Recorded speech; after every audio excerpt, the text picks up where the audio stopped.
Good morning Tamil Bible club. நம்ம இப்போ என்ன பார்க்க போகிறோம்னா 1 கொரிந்தியர் 4வது அதிகாரம். கிறிஸ்துவின் அப்போஸ்தலர்கள்.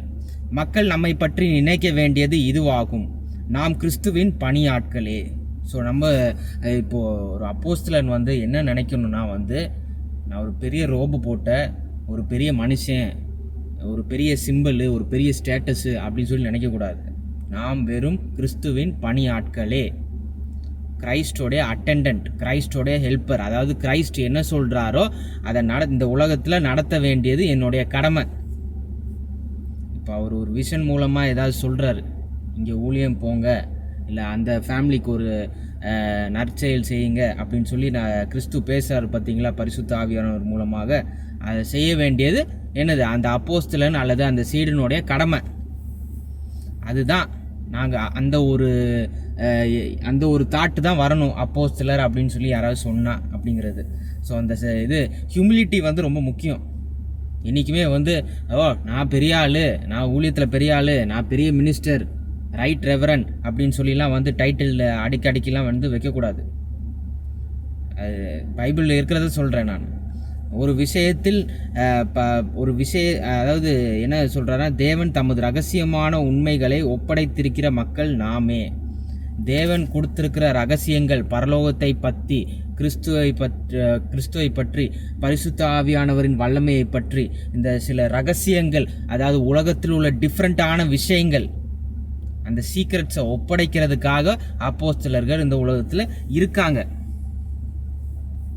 இப்போ ஒரு மெடிக்கல் காலேஜுக்கு நீட்டு படிக்கணும், இல்லை பேங்க்குக்கு இந்த எக்ஸாம் எழுதணும், என்ஜினியருக்கு இந்த எக்ஸாம் எழுதணும், ஃபாரின் போகிறதுக்கு அந்த எக்ஸாம் எழுதணும் அப்படின்னு சொல்லி நிறைய உலக காரியங்கள் இருக்குது. எங்கே போனாலும் அதுக்கு மக்கள் இருப்பாங்க கைட் பண்ணுறதுக்காக. ஆனால் பரலோகத்தை பற்றி கைட் பண்ணுறதுக்கு, அதுக்கு ஹெல்ப் பண்ணுறதுக்கு அப்போஸ்தலர்கள் தான் என்னது? பணியாட்கள், சர்வன்ட்ஸ். ஸோ நம்மளும் அவங்கள மாதிரி சர்வன்ட்ஸாக இருக்கணும். மேபி நமக்கு பவுல் அளவுக்கு நமக்கு பவர் இருக்காது மேபி இந்த உலகத்தில். பட் ஆனால் நம்ம எல்லாருமே கண்ணாடியை பார்க்கும்போது, நான் இயேசு கிறிஸ்துவின் பணியாளர், servant. I am his servant. அவர் சொல்கிறத நான் செய்ய போகிறேன், நான் அவருடைய அட்டெண்டன்ட். ஒருவேளை நமக்கு கிளியர் கட் இன்ஸ்ட்ரக்ஷன்ஸ் நமக்கு ப்ரேயர் பண்ணும்போது வரலை அப்படின்னா பைபிளில் சொன்னதை செய்ய போகிறோம், அவ்வளோதான், சிம்பிள். அவருடைய சர்வன்ட்ஸ். ஸோ நீங்கள் எனக்கு நீதி வழங்கினால் அதை பொருட்படுத்த மாட்டேன். எந்த உலகத்து நீதிமன்றமும் எனக்கு நியாயம் தீர்ப்பதை கூட பொருட்டாக கொள்ள மாட்டேன். நான் எனக்கு நீதி வழங்க மாட்டேன். பவுல் என்ன சொல்கிறாருன்னா, யாரும் என்னை ஜட்ஜ் பண்ணாதீங்க. அதே சமயத்தில் மற்ற ஊழியக்காரர்களையும் ஜட்ஜ் பண்ணாதீங்க. அதே சமயத்தில் ஒருத்தரையும் நீங்கள் ஜட்ஜ் பண்ணாதீங்க. நானே என்னை ஜட்ஜ் பண்ண மாட்டேன் அப்படின்னு சொல்லி பவுல் சொல்கிறார். அஃப்கோர்ஸ் நம்ம அடிக்கடி நம்ம என்ன செய்யணும்? ஆராய்ந்து பண்ணி பார்க்கணும். போன வருஷத்தை விட நம்ம இந்த வருஷம் உருப்பிட்டுருக்கோமா இல்லையா, இல்லை நம்ம கொஞ்சம் பேக் அடிச்சிருக்கோமா இல்லையா, இல்லை கிறிஸ்து கூட தான் நடக்கிறோமா, இல்லை பிசாசு கூட நடக்கிறோமான்னு சொல்லி ஆராய்ந்து பார்க்கறது ஓகே. பட் ஜட்ஜ் பண்ணுறது அளவுக்கு நமக்கு விஸ்டம் கிடையாது அப்படின்னு சொல்லி பவுல் சொல்கிறார். ஸோ எந்த நீதிமன்றம் என்னை ஜட்ஜ் பண்ணாலும் எனக்கு அதை பற்றி கவலையே கிடையாது அப்படின்னு சொல்லி பவுல் சொல்கிறார். நான் அதை பொருட்படுத்தவே மாட்டேன் அப்படின்னு, அது ஒருத்தே கிடையாது அப்படின்னு சொல்லி பவுல் சொல்கிறார். நான் எந்த தவறும் இழைத்ததாக எனக்கு தெரியவில்லை, ஆனால் அது எனக்கு களங்கமற்றவனாக மாற்றாது. என்னை நியாயம் தீர்க்கிறவர் ஒருவர், அது கர்த்தரே. நான் அதுக்கு யாருமே என்னை ஜட்ஜ் பண்ண முடியாது. அதனால் நான் பாவம் செய்யாத மனிதன் அப்படின்லாம் நான் சொல்ல மாட்டேன். பவுல் சொல்கிறாரு, என்னை நியாயம் தீர்க்கிற ஒருத்தருக்கே பவர், அதுனா கர்த்தராகிய இயேசு கிறிஸ்து மட்டும்தான். எனவே தகுந்த நேரம் வரும் முன்பு நீதி வழங்காதீர்கள். கர்த்தர் வரும் வரை காத்திருங்கள். அவர் இருளில் மறைந்திருப்பவற்றின் மீது ஒளியை அனுப்புவார்.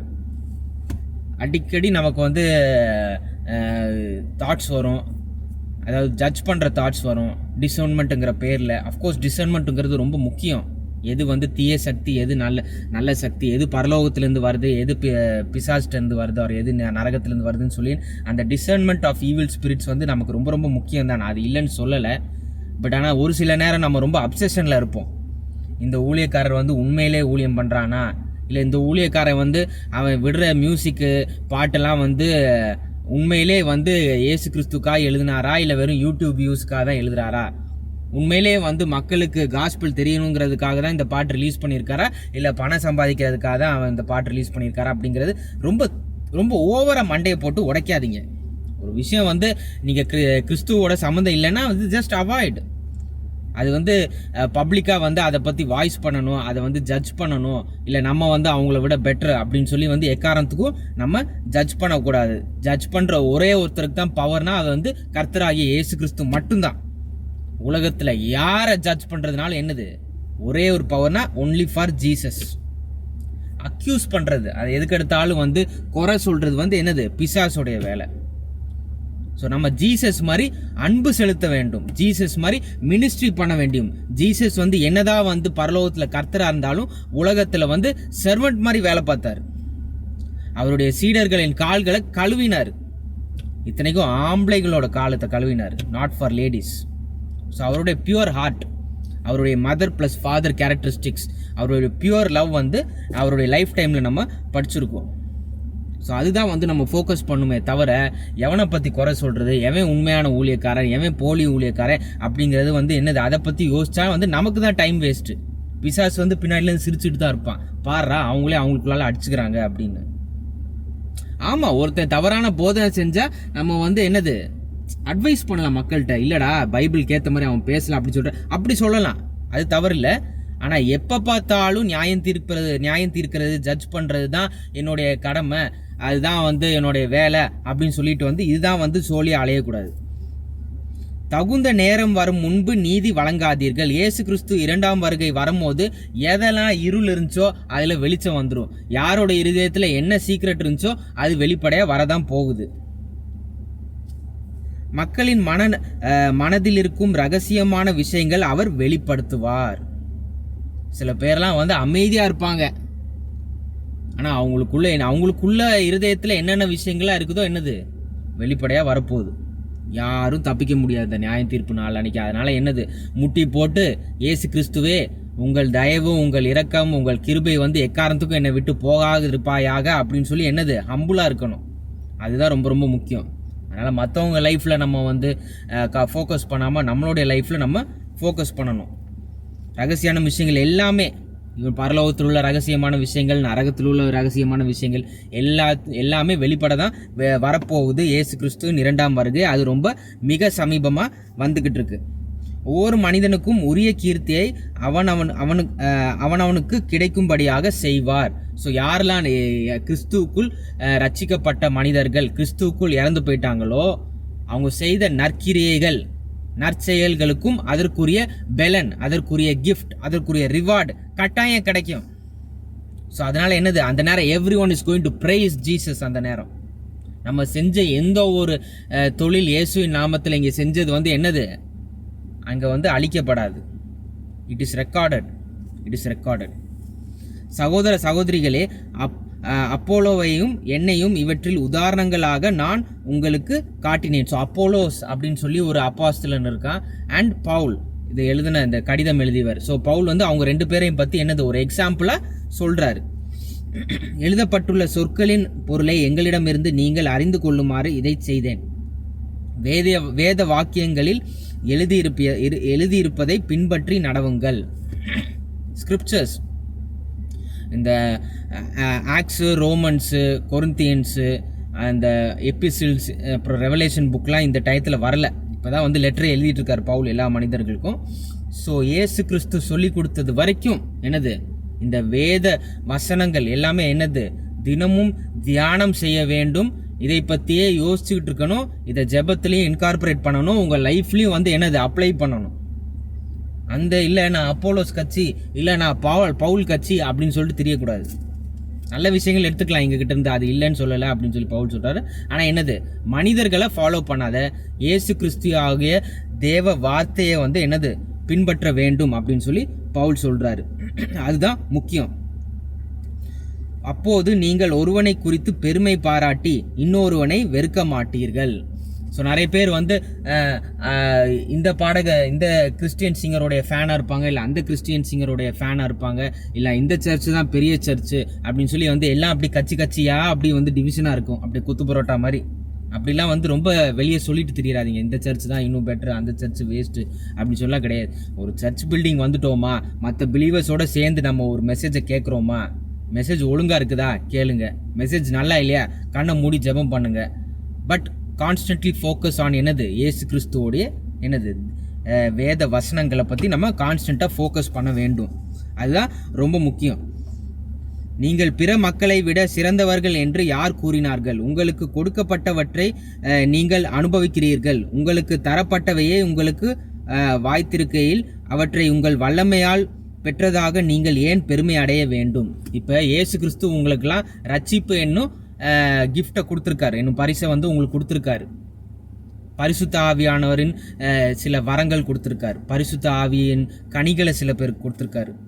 ஸோ இது எல்லாமே என்னது, அவர் நமக்கு போட்ட பிச்சை, அவர் நமக்கு போட்ட பிச்சை. நம்மளாம் நல்ல மனிதர்கள் அப்படிங்கிறதுக்காக அவர் கொடுக்கல, அவர் நம்மளை சூஸ் பண்ணியிருக்காரு, அதை கொடுத்துருக்காரு. ஸோ அது மூலமாக நம்ம அவர் நாம மகிமைப்படணும்னு சொல்லி என்னது, நற்செயல்களும் நற்கிரியைகளும் நம்ம சேர்ந்து கண்டினியூ பண்ணணும். அதுதான் முக்கியம்.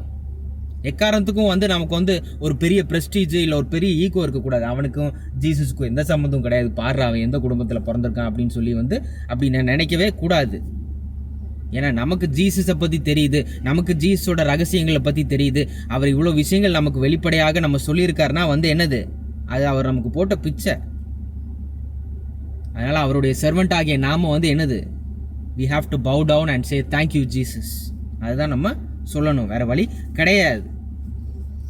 உங்களுக்கு வேண்டிய அனைத்தையும் நீங்கள் பெற்றிருப்பதாக நினைக்கிறீர்கள். அது எல்லாமே வந்து என்னது, கொரிந்தியர் மக்கள் வந்து எங்களுக்கு எல்லாம் இதெல்லாம் தெரியுது, அதனால வந்து நாங்கள் தான் மற்ற மக்களை விட பெரிய மக்கள், நாங்கள் அதனால ஒரு தற்பெருமை வந்து நிறைய வந்துட்டு இருந்துச்சு. அதான் பவுல் சொல்கிறார், இந்த தற்பெருமை அதெல்லாம் வந்து ஒன்றும் வேண்டாம். என்னைக்காவது ஜீசஸ் வந்து தற்பெருமையோட சுத்தினாரா? ஹி கேம், ஒரு சர்வெண்ட் மாதிரி பிஹேவ் பண்ணார். கர்த்தராக இருந்தவர், பரலோகத்தில் கர்த்தராக இருந்தவர், ஒரு சர்வெண்ட் மாதிரி வாழ்ந்தார் 33 வருஷம் ரஃப்லி. ஸோ நீ அவருடைய சீடனாக இருந்தால் நீயும் வந்து என்னது, அவருடைய கேரக்டர் மாதிரி நீ வந்து என்னது இமிட்டேட் பண்ணணும். எப்படி வந்து ஒரு குமாரன் வந்து ஒரு பிதாவை வந்து இமிட்டேட் பண்ணுறாரோ அது மாதிரி நம்ம வந்து ஜீசஸை வந்து இமிட்டேட் பண்ணணும். அவரோட கேரக்டர் நம்ம இமிட்டேட் பண்ணணும். அவரை மாதிரி 100% நம்ம ஆக முடியாது, அவரை மாதிரி 2% கூட ஆக முடியாது நம்ம. ஆனால் எவ்வளோ இமிட்டேட் பண்ண முடியுமோ இமிட்டேட் பண்ணணும் ஜீசஸை. அது எப்படின்னா, அது பரிசுத்த ஆவியானவரின் மூலமாக. நீங்கள் செல்வந்தர்கள் என எண்ணுகிறீர்கள், எங்கள் உதவியின்றி நீங்கள் ஆளுபவர்களாக விளங்குவதாக கருதுகிறீர்கள். நீங்கள் உண்மையிலேயே மன்னர்களாக விளங்க வேண்டும் என நான் விரும்புகிறேன். அப்போது நாங்கள் உங்களோட கூட ஆளுபவர்களாக இருந்திருப்போம். ஆனால் தேவன் எனக்கும் பிற அப்போஸ்தலர்களுக்கும் கடைசியான இடத்தையே கொடுத்திருப்பதாக எனக்கு தோன்றுகிறது. கொரிந்தியர் மக்கள் உங்கள் பெருமையால், உங்கள் தற்பெருமையால், உங்கள் சுப்பீரியாரிட்டி காம்ப்ளெக்ஸால் சில நேரம் நாங்கள் தான் வந்து என்னது லீஸ்ட் மக்கள் அப்படிங்கிற மாதிரி எங்களுக்கு தோணுது அப்படின்னு சொல்லி சொல்கிறார் பவுல். நானும் அப்போலோஸ் மற்ற அப்போஸ்தலர்கள்லாம் என்னது லீஸ்டான மக்கள் சொசைட்டியில் அப்படின்னு சொல்லி எங்களுக்கெல்லாம் சில அப்பப்போ தோணுது.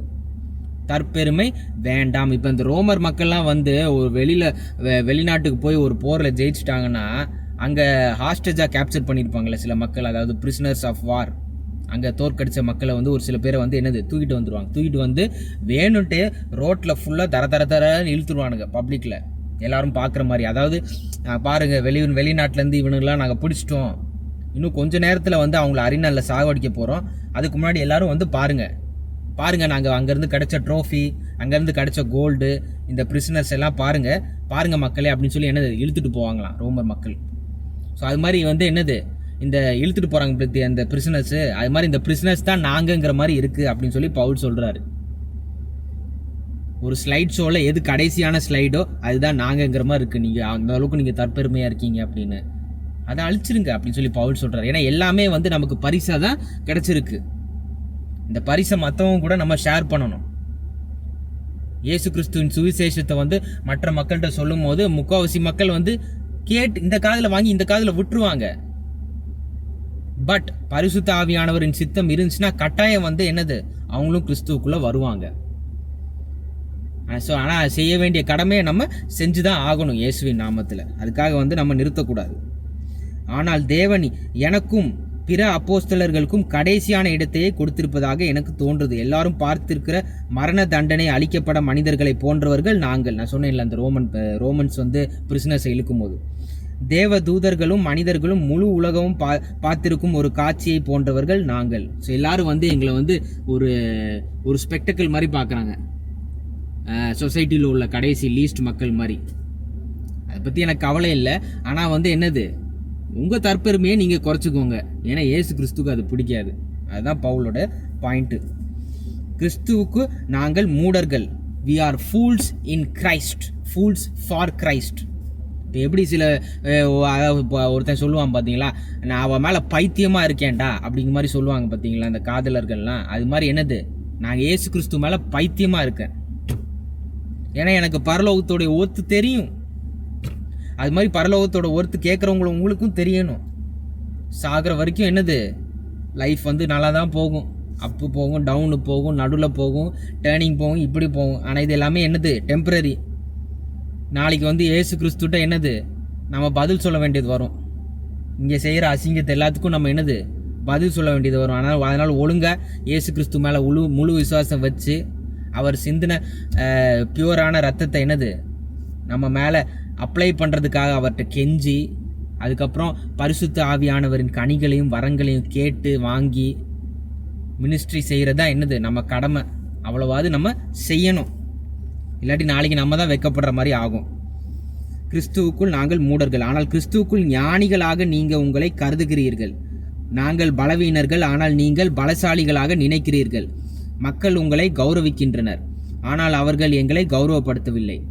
இப்போதும் குடிப்பதற்கும் உண்பதற்கும் தேவையான பொருட்களை எங்களுக்கு கிடைப்பதில்லை. எங்களுக்கு வேண்டிய ஆடைகள் இருப்பதில்லை. அவ்வப்போது பிறரால் அடிக்கப்படுகிறோம். எங்களுக்கு வீடுகள் இல்லை. பவுல்லாம் முக்கால்வாசி நாட்கள் வந்து வாடகை வீட்டில் தான் இருந்தார். அவர் வேலை பார்த்தார் டென்ட் மேக்கராக. ஆனால் பவுலுக்கு வந்து தேவைப்பட்ட ரிசோர்ஸஸ் வந்து கிடைக்கல, தேவைப்பட்ட சப்போர்ட் வந்து ரொம்ப கிடைக்கல. கிடைச்சது அங்கங்கே இங்கே. ஆனால் வந்து அவருடைய விஷன் அளவுக்கு வந்து அவருக்கு ஹெல்ப் கிடைக்கல. அவர் விட்டா வந்து இந்தியா, அமெரிக்கா, ஃபுல் உலகம் விட்டா சுற்றி இருப்பார் அவர். ஆனால் முக்கால்வாசி யூரோப் அண்ட் வெஸ்ட் ஏஷியாலாம் அவர் கவர் பண்ணிட்டாரு, இந்த டர்க்கி அந்த மாதிரி தேசங்கள்லாம் வந்து. ஆனால் என்னது, இருந்தாலும் அவருடைய விஷன் இன்னும் பெருசாக இருந்தது. ஸோ தேவைப்பட சாப்பாடு வந்து என்னதான் வந்து அவர் வேலை பார்த்து அவர் சாப்பிட்டாரும், வேலை பார்த்து அவருக்கு க்ளோத்ஸ் கிடச்சிருந்தாலும் வந்து என்னது இன்னும் தேவைப்பட்டுச்சு நிறையா. அந்த அளவுக்கு வந்து அவருக்கு விஷன் இருந்தது, அந்த அளவுக்கு அவருக்கு பரிசுத்த ஆவியானவரோட ஒரு ஐக்கியம் இருந்துச்சு. ஆனால் மக்களுடைய சப்போர்ட் தான் என்னது கொஞ்சம் கம்மியாக இருந்துச்சு. கொஞ்சம், ரொம்ப கம்மின்னு சொல்ல முடியாது, கொஞ்சம் கம்மியாக இருந்துச்சு. மக்கள் எங்களை சபிக்கிறார்கள், ஆனால் நாங்கள் அவர்களை ஆசீர்வதிக்கிறோம். ஸோ இதுதான் வந்து ரொம்ப ரொம்ப முக்கியமான பாயிண்ட். யாராவது நம்மளை சபிக்கிறாங்கன்னா என்னது, நம்ம அவங்கள ஆசீர்வதிக்கணும். bless them that persecute you or bless them that curse you. இதுதான் ஜீசஸ் நமக்கு சர்மன் ஆன் த மவுண்டாக நமக்கு கொடுத்தாரு. மத்தேயு, மார்க், லூக்லலாம் நம்ம பார்த்துருப்போம். bless them that curse you. யாரெல்லாம் நம்மகிட்ட வந்து ரொம்ப ரொம்ப கேவலமாக பிஹேவ் பண்ணுறாங்களோ நம்ம என்னது அப்படியே ஆப்போசிட்டாக அவங்களுக்கு நம்ம பிஹேவ் பண்ணணும். ஏன்னா யாரெல்லாம் நம்மகிட்ட அன்பு காட்டுறாங்களோ நம்ம திரும்ப அன்பு காட்டுறதுக்கு வந்து நமக்கு ஜீசஸ் விசுவாசம் தேவையில்லை. அது எவனாலும் பண்ணுவான், எவனாலும் அது பண்ணுவான், அது பெரிய விஷயம் கிடையாது. யாரெல்லாம் நம்மக்கிட்ட கேவலமாக நடந்துக்கிறாங்களோ அவங்கக்கிட்ட வந்து ஒழுங்காக பிஹேவ் பண்ணுறது, ஒழுங்கான அன்பு கொடுக்கறது தான் வந்து என்னது, அவன் தான் உண்மையான கிறிஸ்துவன்.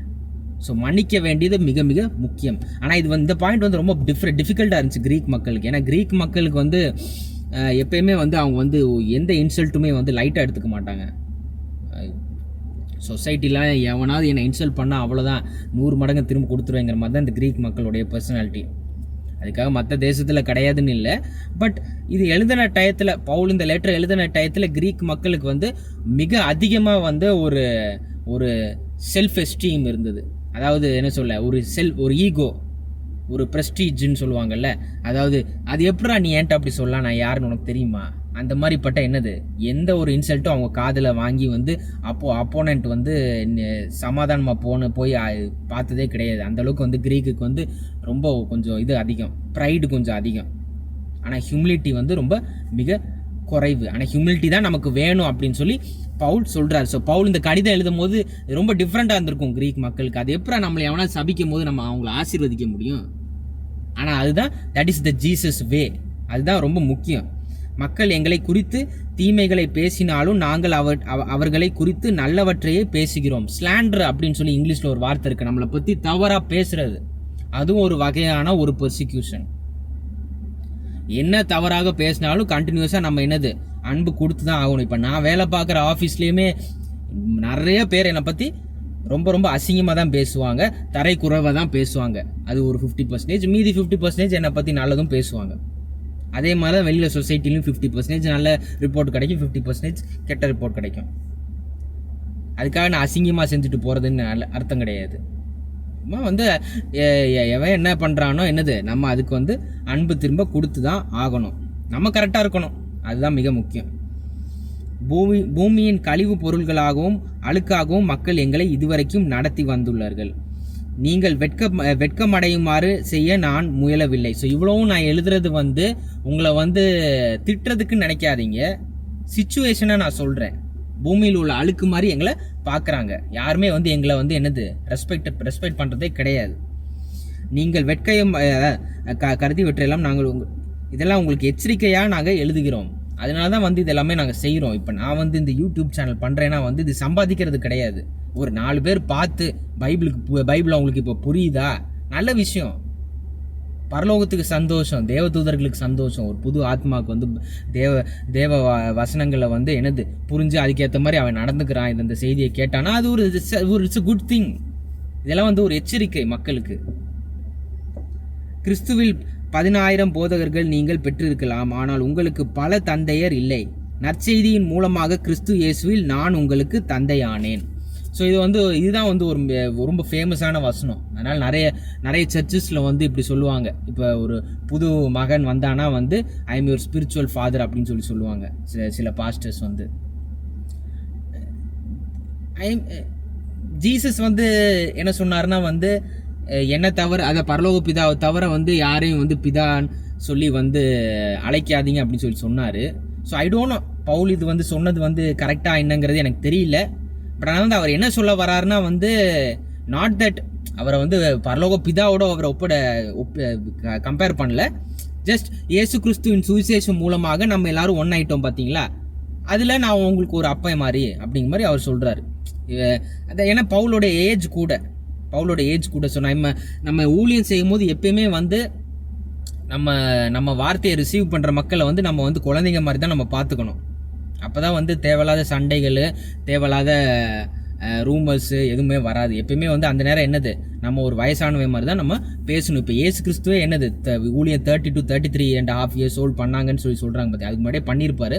ஆனால் வந்து 30 to 33.5 years சீரியஸ் ஊழியம் செய்யும் போது அது வந்து பெரிய வயசு கிடையாது. ஆனால் அவர் எங்கே போனாலுமே வந்து என்னது ஒரு மூத்தவர் இல்லை ஒரு ரொம்ப மிக சீனியர் மாதிரி தான் வந்து அவர் பேசினார். என்னதான் வந்து அவர் ஹம்பிளாக இருந்திருந்தாலும் அவருடைய வார்த்தைகளில் அவ்வளோ அத்தாரிட்டி இருந்துச்சு.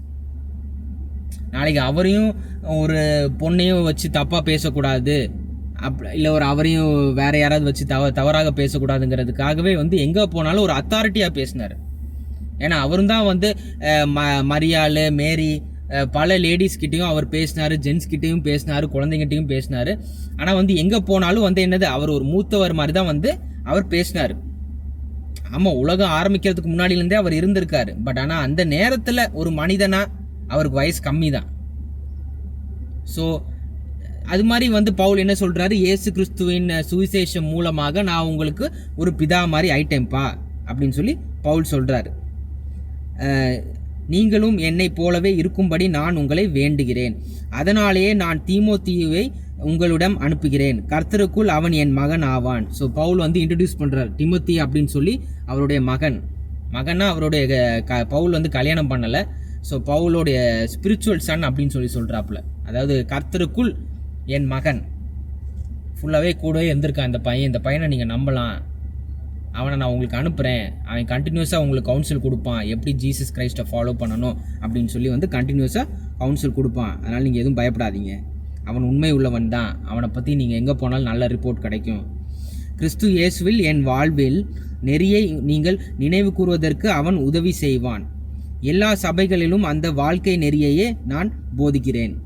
நான் உங்களிடம் மீண்டும் வரமாட்டேன் என எண்ணி உங்களில் சிலர் தற்பெருமையால் நிரம்பி இருக்கிறீர்கள், ஆனால் மிக விரைவில் உங்களிடம் வருவேன். ஸோ பவுல் சொல்கிறாரு, ஒரு தடவை வந்துட்டேன், இவ்வளோ கடிதம் எழுதிட்டேன் அப்படின்னு சொல்லி வந்து என்னது இனிமேல் திரும்ப அந்த வயசானவன் வரமாட்டான் அப்படின்னு சொல்லி ரொம்ப தற்பெருமையில் சுத்தாதீங்க.